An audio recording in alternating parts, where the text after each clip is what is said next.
Hoje eu quero retomar com os irmãos a sequência da exposição que estamos fazendo do Sermão do Monte. Então nós vamos para o capítulo 7. Hoje vamos analisar os versos 15 e 16, mais precisamente vamos ficar no 15 e no domingo que vem, se Deus assim permitir, finalizaremos o verso 16. Então, com alegria que eu posso dizer aos irmãos que tem sido de grande proveito o estudo e a exposição desse Sermão do Monte, verso a verso. Desde o capítulo 5, nós estamos caminhando verso a verso e observando os ensinamentos do nosso mestre. Hoje, provavelmente você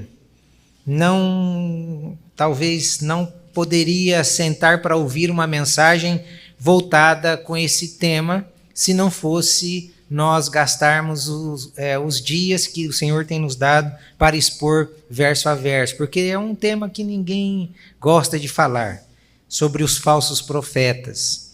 E hoje a ênfase é outra, o evangelho, as pregações, os cultos são voltados para outras coisas, mas a exposição, verso a verso, permite a gente pegar os cascalhos, as pedras, e não pular sobre eles, mas analisarmos cada um deles. Então hoje nós vamos focar sobre esse assunto tão pertinente. Parece que está distante de nós, mas ao mesmo tempo a gente nota que é uma realidade presente na igreja da modernidade, na igreja que nós vemos hoje, tanto na televisão quanto visível e palpável na nossa cidade.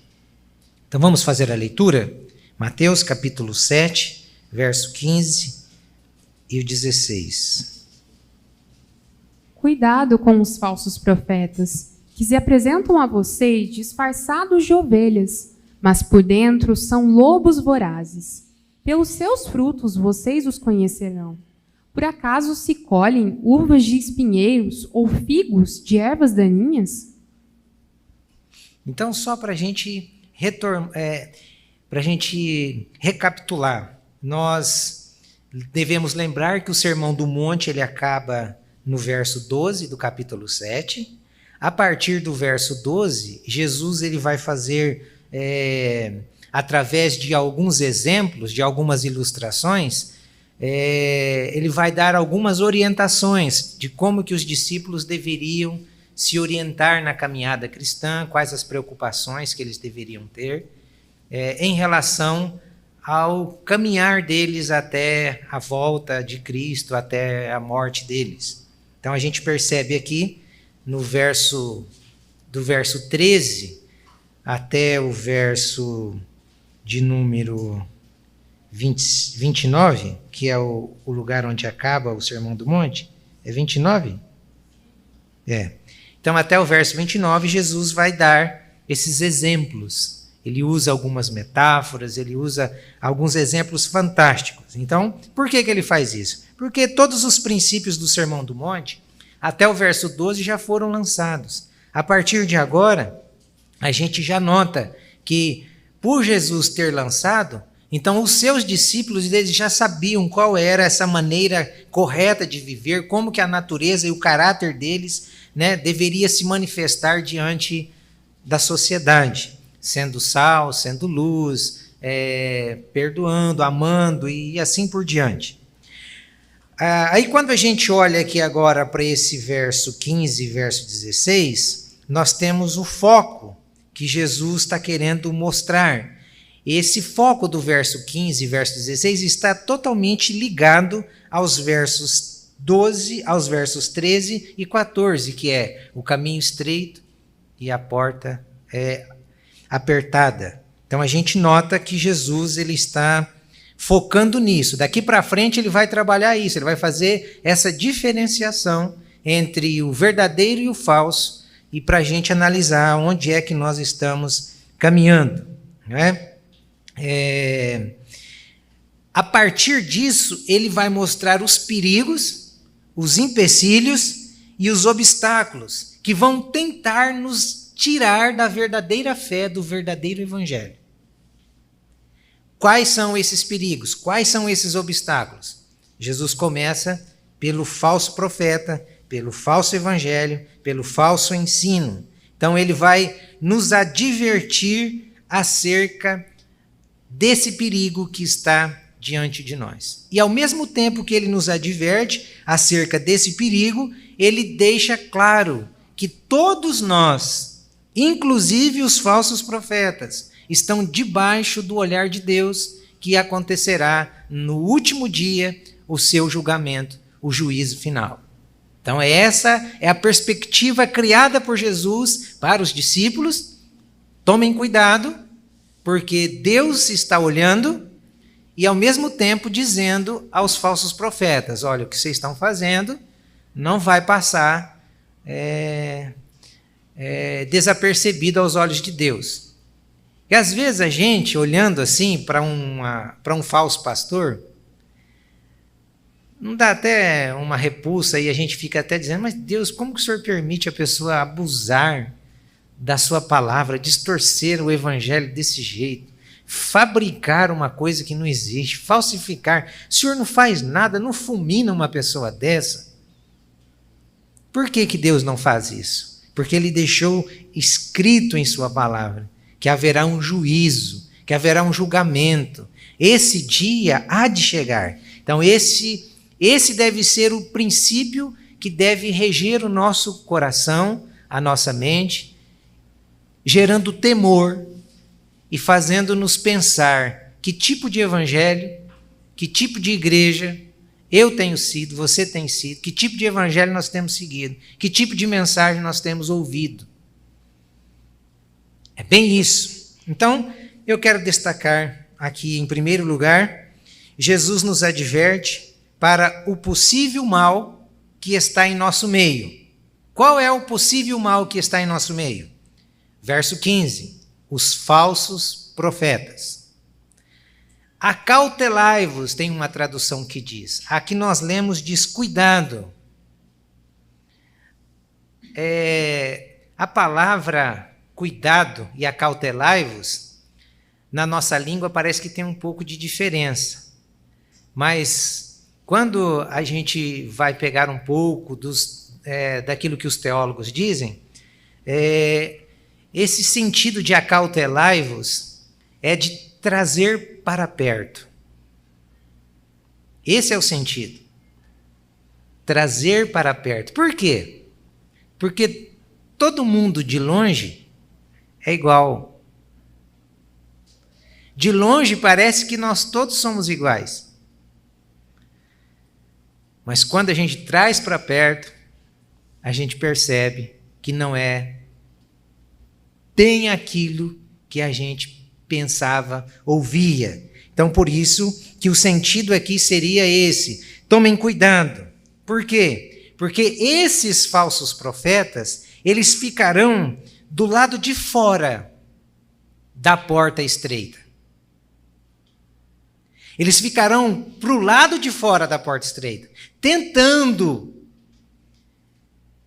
ganhar o ouvido de vocês, para que a partir do momento em que ele ganhar o ouvido de vocês, eles comecem a dissuadi-los, a persuadi-los, a falar aquilo que vocês querem ouvir. Jesus falando para os discípulos, a fim de tirar vocês da porta estreita. Então, um falso profeta, ele nunca ficará para o lado de dentro da porta estreita.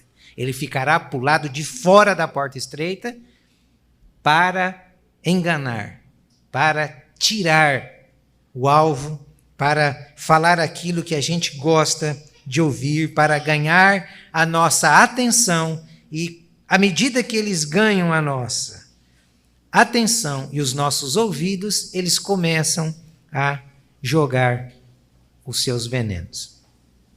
Então, algumas perguntas a gente precisa responder aqui. Quem são esses falsos profetas?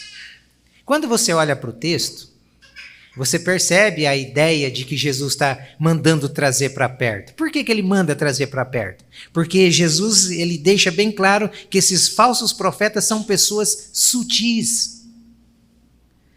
São pessoas tão sutis que eles conseguem se disfarçar vestindo uma pele de ovelha. Mas por dentro Jesus diz que eles são lobos. Como que você conhece um lobo disfarçado? De longe. Só perto. É só de perto que a gente conhece. Então, o que é que isso significa? Que de começo, ninguém pode pensar, imaginar que tal sujeito seja um falso profeta. É o que Jesus está dizendo. Ele vai chegar no nosso meio, ele vai falar no nosso meio, e por nós não estarmos perto, corremos o perigo de desandar toda a igreja, a caminhada da fé e a esperança que há dentro de nós. O falso profeta é esse sujeito, é esse elemento que vai se aproximar de nós, dando-nos a impressão de um bom crente. A princípio você olha e você diz, nossa, que homem bom, que pessoa boa. Aparentemente o ensino dele até parece ser um ensino moderado, um ensino equilibrado. Aparentemente ele vai ser uma pessoa gentil, agradável, uma pessoa que gosta de ser bem querida, aplaudida por todos. Esta é uma das características do falso profeta. E esse é o grande perigo. Vocês estão percebendo que esse é o grande perigo? Porque está no nosso meio. Pode fazer uso do púlpito.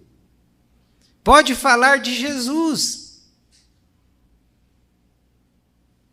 focando somente aquilo que é o que nós queremos, o que nós gostamos de ouvir. Então, por isso que Jesus ele alerta aos discípulos, dizendo, olha,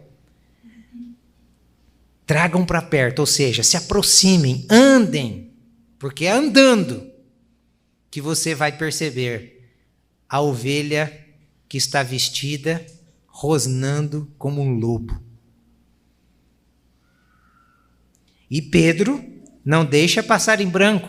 Pedro, já depois de ter crescido na fé, ter encontrado e ter sido regenerado pelo nosso Senhor, na segunda carta, no capítulo 2, no verso 1 e verso 2, ele deixa bem claro, dando também uma instrução. Olha só o que Pedro vai dizer.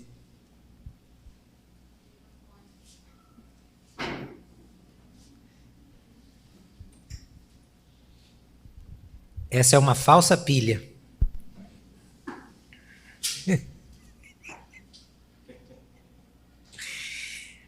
Pedro, na segunda carta, ele deixa claro esse perigo que a igreja da época dele corria e que a igreja também da nossa época corre. Olha que texto fantástico.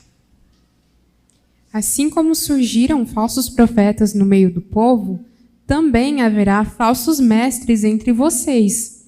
Eles introduzirão heresias destruidoras, chegando a renegar o soberano Senhor que os resgatou, trazendo sobre si mesmos repentina destruição. E muitos seguirão suas práticas libertinas, e por causa deles o caminho da verdade será difamado. Assim como houve ou surgiram falsos profetas no meio do povo, também haverá falsos mestres entre vocês. Se você pega, por exemplo, o Antigo Testamento, eu separei aqui alguns textos, eu vou fazer a leitura aqui mesmo, eu separei agora, bem agora, na hora que estava chegando aqui. Profeta Jeremias, no capítulo 5, o verso 30 e 31, para vocês terem noção de que os falsos mestres, os falsos profetas, sempre, desde que a igreja é igreja, desde que Deus separa um povo, no meio do povo de Deus, no meio da igreja de Deus, existem o joio, existem os falsos. E aí, olha só, na época do profeta Jeremias, capítulo 5, verso 30 e 31. Coisa espantosa e horrenda se anda fazendo na terra. Olha o que Deus está falando através do profeta. É como se Deus tivesse, através do profeta, colocando a mão na cabeça e dizendo, não. Estão fazendo isso aí na terra. Olha o que o Jeremias diz. Os profetas profetizam falsamente. E os sacerdotes dominam de mãos dadas com eles. O Antigo Testamento ele é muito definido. O profeta era aquele que trazia a mensagem de Deus para o povo. Então, o que esse falso profeta está fazendo? Ele está trazendo uma falsa mensagem de Deus para o povo. E Deus está, assim, desconjurando que ninguém se levanta no meio do povo para dizer que tinha um falso profeta. Para piorar, eles se juntaram. Macumunaram. Falso profeta e sacerdote. Olha o que os sacerdotes faziam. Os sacerdotes dominam de mãos dadas com eles. Os sacerdotes tinham um exercício praticamente quase que meio que político. Era aquela intermediação entre o povo, entre os reis e entre a igreja. Então, olha só, se juntam as duas classes para enganar, para iludir. E para piorar, e é o que o meu povo deseja. O povo gosta de ser enganado. Essa é a pior. Por que os falsos profetas conseguem atrair muita gente? Porque é o que o povo deseja. Eles falam aquilo que o povo deseja. Você é um campeão. Você é um vencedor. Olha para o seu irmão aí e fala que ele é lindo. Aí um olha para o outro e mente. Mente. É ou não é, Fernando? Você que está do lado do Hermes aí. Olha para ele, fala, você é lindo. Mentira. Então, a situação era essa. Mas não é só o profeta Jeremias. O profeta Ezequiel também. Mas olha o capítulo 14 e o verso 14 do profeta Jeremias.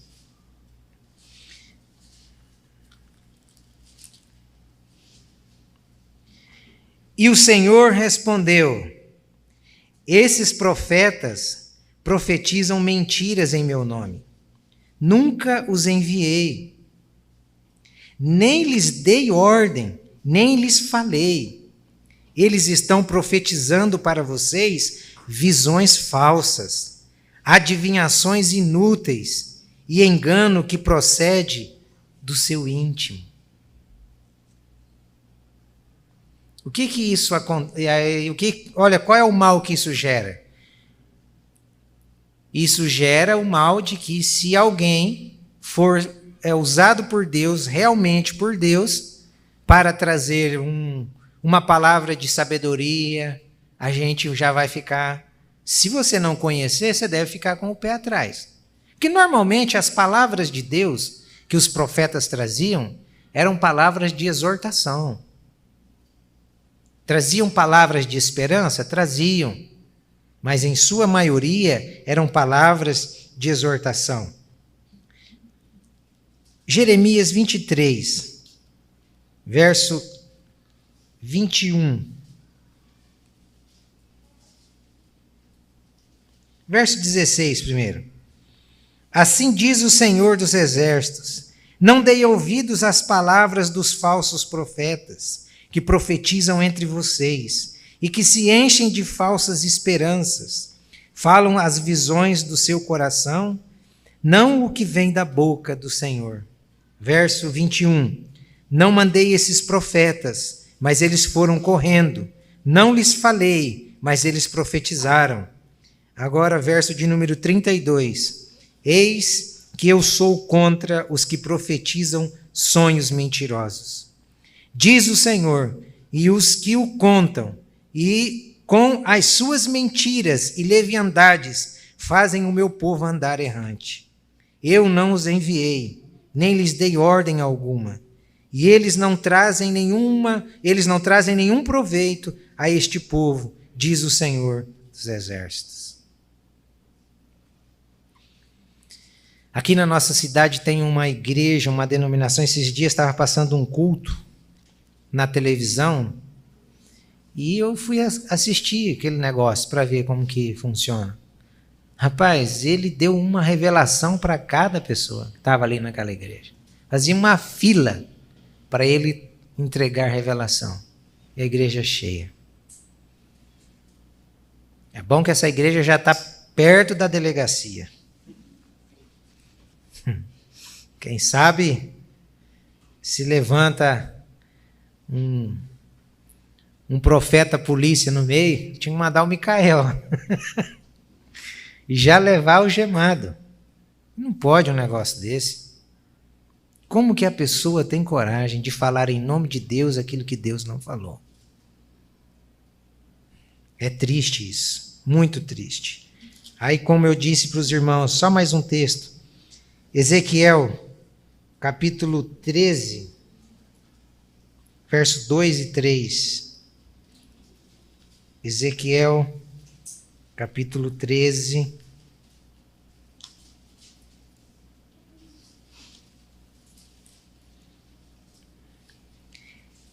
Filho do homem, profetize contra os profetas de Israel, a esses que profetizam o que lhes vem do coração. Diga que ouçam a palavra do Senhor. Assim diz o Senhor Deus: ai dos profetas insensatos, que seguem o seu próprio espírito sem nada terem visto. Rapaz, esse negócio do falso profeta, ele devia só pensar nessa palavra do profeta Ezequiel, quando Deus, através do profeta, está dizendo: ai. Eu tinha um medo do ai do meu pai. Agora você já imaginou um ai de Deus? Então a gente deve tomar bastante cuidado com aquilo que a gente gosta de ouvir. Porque se o que a gente gosta de ouvir estiver sendo falado por um falso profeta, significa que nós estamos ouvindo um falso evangelho. Nós não estamos ouvindo o evangelho verdadeiro. A segunda pergunta que a gente precisa responder: o que há de errado no ensino do falso profeta? Quem são eles?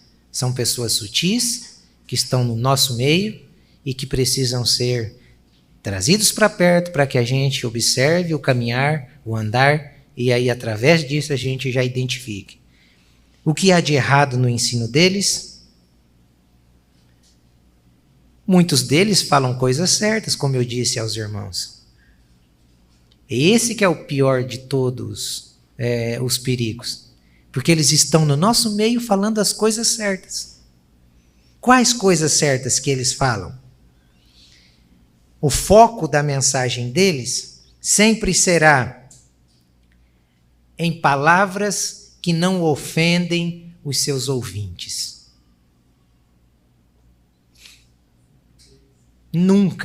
Nunca vai ofender o ouvido daqueles que os ouvem. O Josemar Bessa, na virada de ano, disse assim, num post dele: me perdoem aqueles que eu ofendi pelo Evangelho. E se convertam, para que no próximo ano eu não tenha que ofendê-los novamente.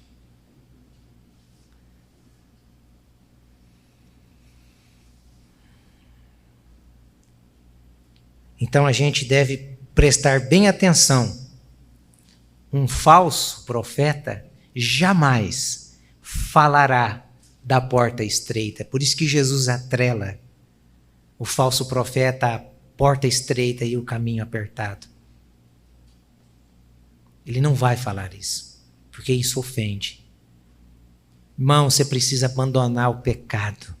Irmão, você precisa nascer de novo. Irmão, você precisa se arrepender. Não vai falar isso. Não vai. Vem para Jesus do jeito que você está. E pode continuar do jeito que você está. Se quiser piorar um pouquinho, pode. Basta você ficar aqui na igreja, no culto. O falso vai fazer isso, mas o verdadeiro vai dizer, olha, é pior ouvir e não praticar do que não ter ouvido a mensagem de Deus. Então, nós devemos tomar bastante cuidado, porque a boa parte da igreja hoje é seduzida pelos falsos profetas pelo fato de não ser detectado na mensagem dele que ele é um falso. E quando ela percebe, é igual o veneno. Você vai dando gotas e gotas e gotas. Quando você percebe, já não consegue mais se mexer. Você está envenenado. Vai sendo dosado. Dosado de tal modo que daqui a pouco você está até acreditando que a Bíblia precisa ser atualizada.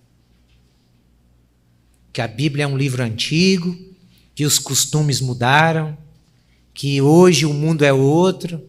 Aí você já quer incluir aquilo que Deus separa. E o discurso da inclusão fica até bonito na boca do falso profeta. Não existe pecado. Não existe inferno. Não existe juízo de Deus? Não.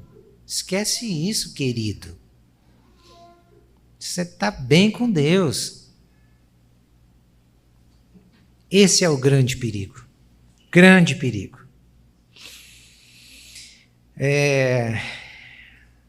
Timóteo, né, foi orientado por Paulo.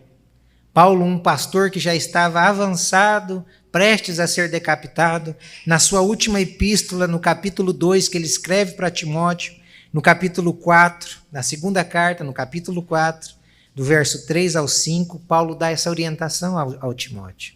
Olha que coisa fantástica. Pois virá o tempo em que não suportarão essa doutrina. Pelo contrário, se rodearão de mestres segundo as suas próprias cobiças, como que sentindo coceira nos ouvidos. Eles se recusarão a dar ouvidos à verdade, entregando-se às fábulas. Mas você seja sóbrio em todas as coisas, suporte as aflições, faça o trabalho de um evangelista, cumpra plenamente o seu ministério. Uma vez uma pessoa chegou para mim, depois daqueles dias assim que você prega uma mensagem que Deus te dá, e você, eu costumo chamar de sermão pimenta. Ela fica curtindo, e depois na hora que você destampa o vidro, o cheiro vai longe, o ardor vai longe, você arde até no cheiro. Aí a pessoa chegou e disse assim, desse jeito aí você vai ficar sozinho. Desse jeito aí você vai ficar sozinho. Aí eu olhei para ele e disse, se eu ficar com Jesus, tá bom. Porque tem muita igreja que, para não perder membro, ela prefere perder Jesus. Tira o foco da mensagem. Fala o que agrada aos homens, não o que Deus quer que seja ensinado. Então nós devemos tomar bastante cuidado, irmãos. Devemos tomar bastante cuidado. O que há de errado no ensino desses falsos profetas, então? O que há de errado é que eles vão pregar só mensagens suaves, mensagens consoladoras, mensagens confortadoras. Eles vão focar unicamente no amor de Deus. Só isso. É mensagens que colocam o homem para cima. É assim. Jeremias capítulo 6, verso 13 a 15. Porque desde o menor deles até o maior, cada um se dá à ganância. E tanto o profeta como o sacerdote usam de falsidade. Curam superficialmente a ferida do meu povo, dizendo: paz, paz, quando não há paz. Será que ficaram envergonhados porque cometeram abominação? Não, eles não ficaram com vergonha. Eles nem sabem o que é envergonhar-se. Portanto, cairão com os que caem. Quando eu os castigar, tropeçarão, diz o Senhor. O exército da Assíria estava para destruir o reino do norte. A Babilônia para destruir o reino do sul. Jeremias dizendo: se preparem, se arrependam. Se arrependam. E os falsos profetas dizendo: conversa fiada de Jeremias. Paz, paz, paz. Aí Deus levanta o profeta e o profeta começa a dizer: eles curam, eles não curam nem a si mesmos. Irmãos, nós não estamos num período de paz, paz. Nós estamos num período de caos, caos, caos. Peste, peste, peste. Fica aí nessa expectativa de que 2022 vai ser o ano da multiplicação. Vai ser o ano da multiplicação. De peste, de fome, de desgraça, que tudo de ruim que tem para acontecer vai multiplicar e vai vir.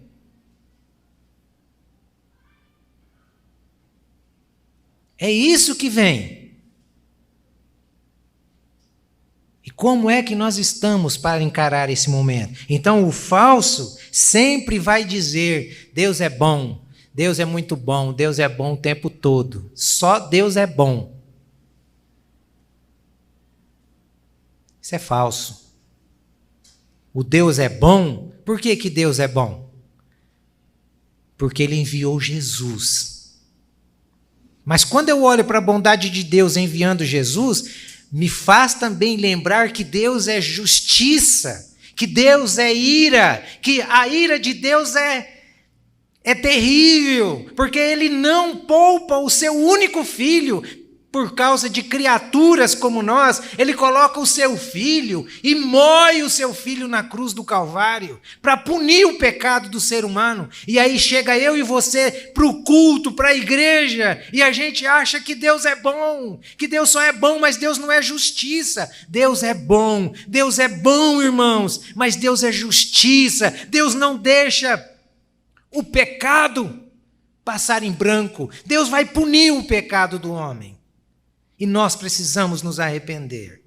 Nós precisamos olhar para a cruz e não só ver o Cristo amoroso da cruz, mas precisamos ver o Cristo que aplacou a ira de Deus, mostrando que se nós estivermos nele, essa ira não cairá sobre nós, mas fora dele, a ira que caiu sobre ele, cairá também no ímpio, no perverso, naquele que não se arrepende, naquele que não muda de vida.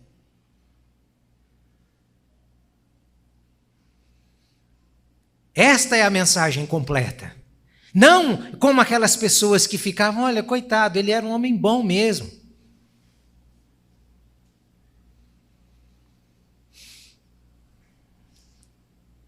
Os falsos nunca irão falar isso para você.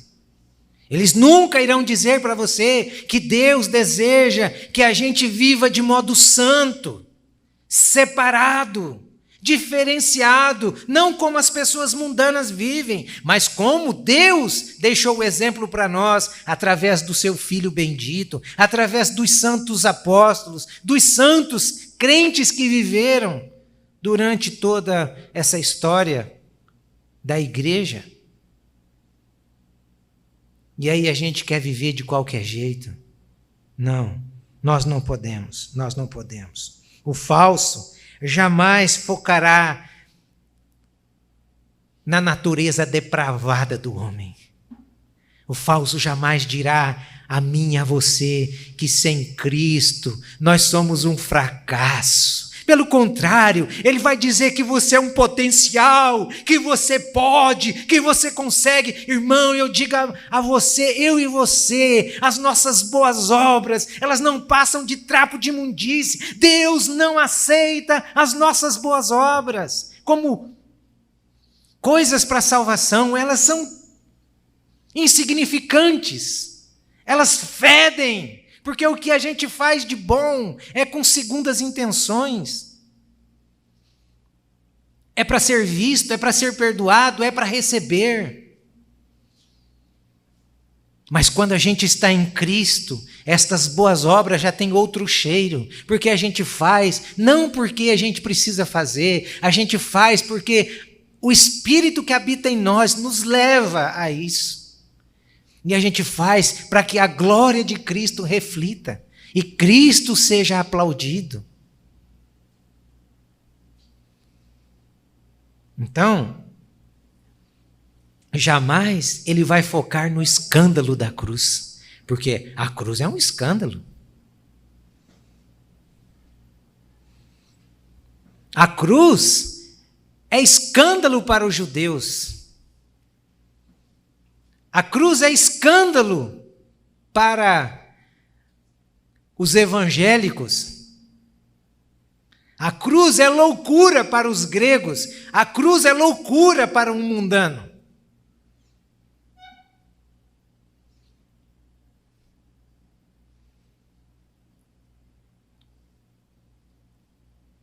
Como que você chega numa pessoa para evangelizá-la e não vai dizer, olha, só por causa da cruz, da obra da cruz, é possível entrarmos no céu. Só por causa da obra da cruz, é possível viver uma vida de acordo com os padrões de Deus. Só pela obra da cruz, conseguimos amar a Deus, amar o próximo, servir uns aos outros. Somente pela obra da cruz é possível nós vivermos a vida cristã.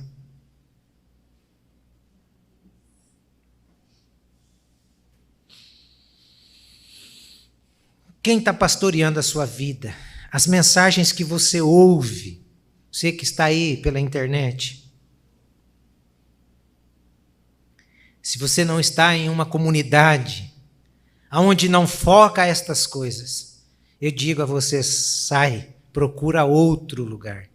Vocês que estão aqui, no dia em que esta comunidade deixar este foco, deixar de ofender muitas vezes os desejos do nosso coração, eu digo a você, sai, procura outro lugar, porque aqui perdeu o sentido, perdeu a missão que foi dada através da mensagem e da pregação do Evangelho.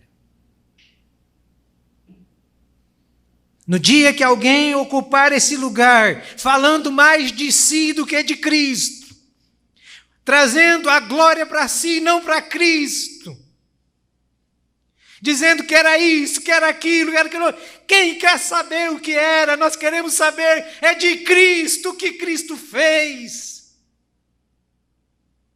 o que Cristo é.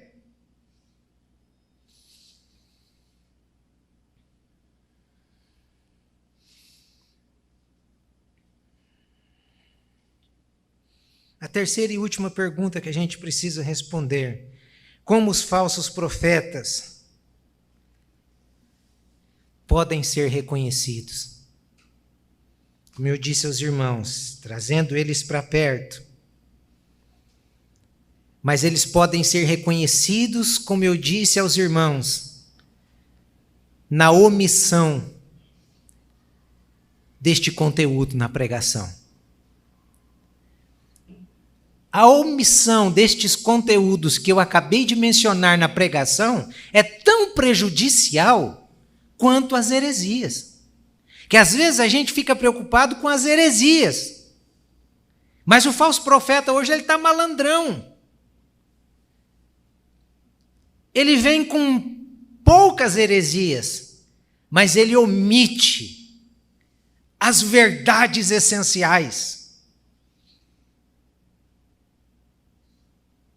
Então, como é que a gente pode reconhecer quando o evangelho e a pregação estiver sendo facilitada aos ouvintes? Precisa mudar não, fica assim mesmo, do jeito que você está. Por que que eles fazem isso? Porque eles, como eu disse aos irmãos, eles não acreditam na perdição. Porque nem eles são convertidos.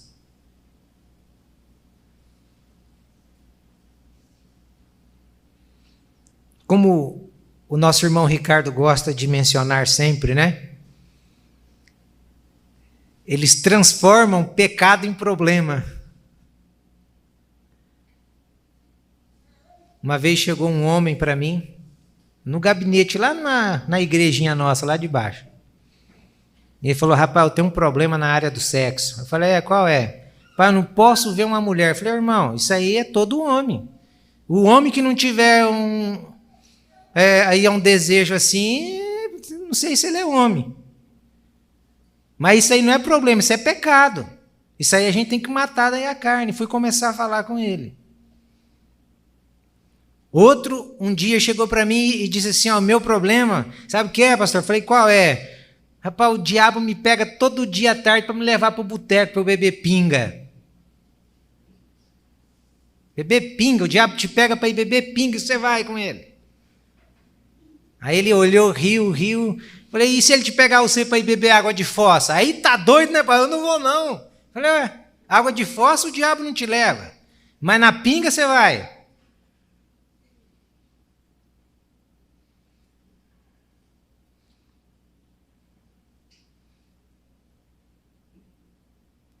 Se é outro, já vai colocar a mão, já vai fazer uma cura interior, uma libertação, vai passar no corredor do sal, no manto sagrado. Toca no manto aí, passa embaixo do manto, estende um manto, e lá no final do manto tem um lençol estendido para você largar lá 100 conto, 200 conto. E o cara vai.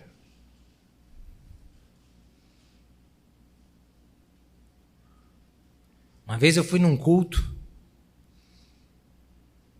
estava eu, o irmão do Branco, meu sogro, lá em Cruzeiro do Oeste, numa igreja lá. O pastor começou a pregar, rapaz, daqueles... 4 rios que tem lá em Gênesis, né? 4 rios, né? Vai 3 rios? Lembra aí, Natan?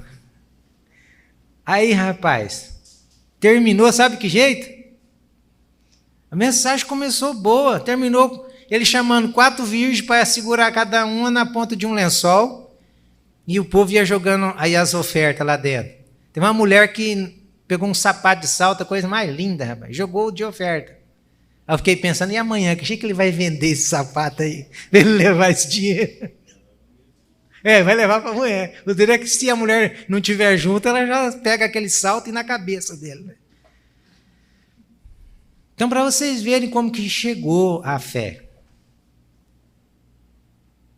Nós não podemos fazer das nossas igrejas,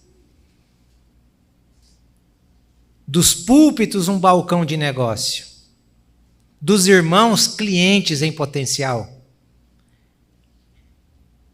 Deixa eu ver qual é a necessidade do meu público para eu atender de tal modo que eu o satisfaça, porque cliente satisfeito é dinheiro em caixa.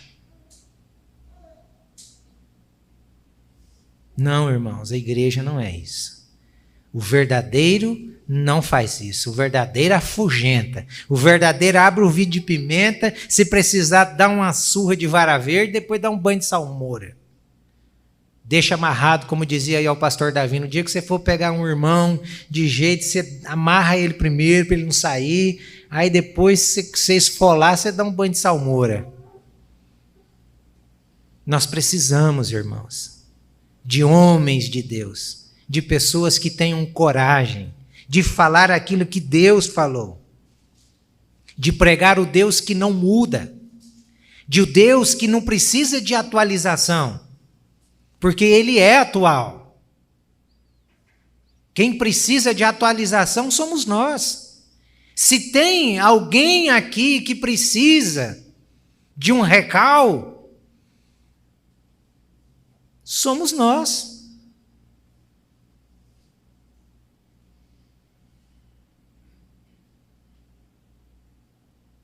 Deus não. Olha o que o profeta Malaquias, no capítulo 3, verso 6, a parte A, disse, e para a gente encerrar, Hebreus capítulo 13, verso 8 e verso 9, a parte A. Olha esses dois textos, um do Antigo e um do Novo. Porque eu, o Senhor, não mudo. Jesus Cristo é o mesmo ontem, hoje e para sempre. Não se deixem levar por doutrinas diferentes e estranhas. Deus muda, irmãos? Deus muda? Não. Eu sou o Senhor e não mudo. Se Ele não muda, o que era pecado lá atrás continua sendo pecado.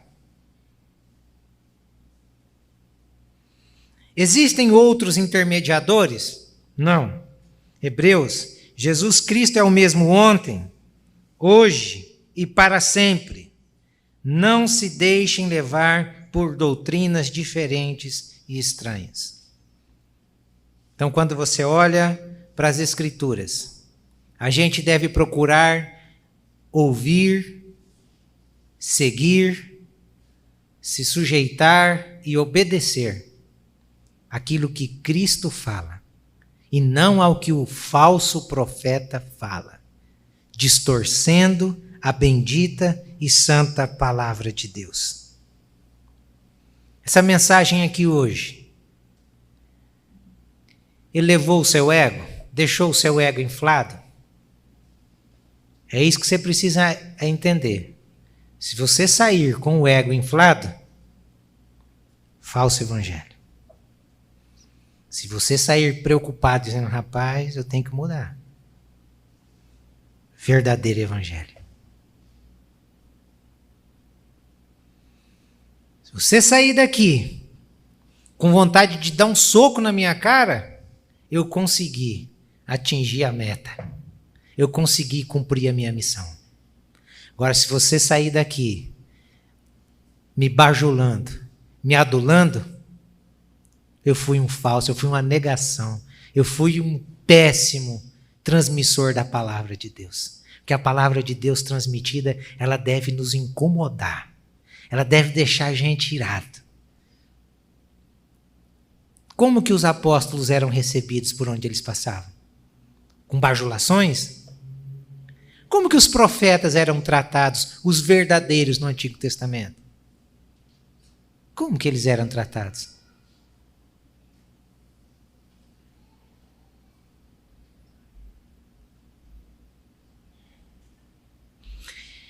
Prefira a verdade, ainda que doa, mas é só ela que pode endireitar os nossos passos. Só ela, só ela. E como eu disse a vocês, o dia que os irmãos que fazem uso desse púlpito não incomodar mais, através de seus ensinamentos, como disse o branco na queima de fogos do retiro, abandona. Abandona porque o negócio desandou. Vamos orar? Domingo que vem a gente continua. Vamos terminar com o hino 366 do Cantor Cristão. E até que os irmãos venham, eu quero orar com vocês. Vamos nos colocar em pé, por favor?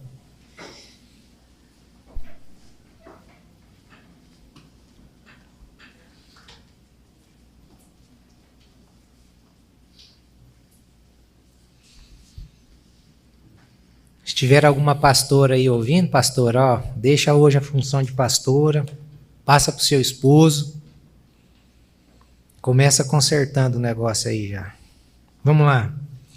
Ó Deus, nós te rogamos nessa noite que o Senhor tenha misericórdia de nós, que o Senhor coloque em nós discernimento, que o Senhor coloque em nós temor. Ajude-nos, Deus, a olhar para os céus e saber que os seus olhos estão sobre nós. E que ai de nós, se começarmos a distorcer a tua palavra. Ai de nós, se começarmos a dar ouvidos aos falsos mestres, quando pensar que não, nós estaremos lá como eles, ó Deus. Eu peço a Ti, tenha misericórdia da nossa vida, tenha compaixão, coloque temor dentro do nosso coração. Não nos deixe, Senhor, não nos deixe nos desviar nem para a direita e nem para a esquerda. Ajude-nos a levantar os olhos para o alto, esperando a sua volta.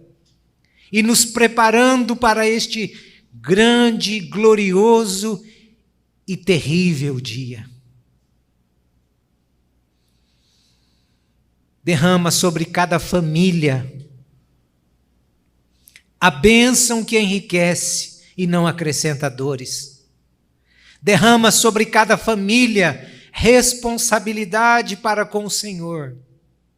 Derrama sobre cada família a graça, a santificação e o temor e o tremor, para que caminhemos, ó Deus, de modo que agrade ao Senhor, sujeitos à Tua palavra, unicamente à Tua palavra, e nada mais além da Tua palavra. Porque o Senhor se faz presente no meio da igreja que prega a verdade. É ali que o Senhor anda. Então se faça presente sempre no nosso meio, porque é para o Senhor que viemos prestar o culto. É para Ti que cantamos, é para Ti que oramos, e é de Ti que queremos ouvir a voz que fala ao nosso coração. Guarda-nos, ó Deus, debaixo do precioso sangue do Cordeiro. Em nome de Jesus nós oramos. Amém. Só lembrando aos irmãos que estão aí na internet, domingo que vem, se vocês quiserem, pode vir assistir o culto presencial. E quarta-feira a gente já retoma também o culto de oração, tá bom? Depois desse louvor, você pode cumprimentar as pessoas aí com a graça e a paz, acenando de longe.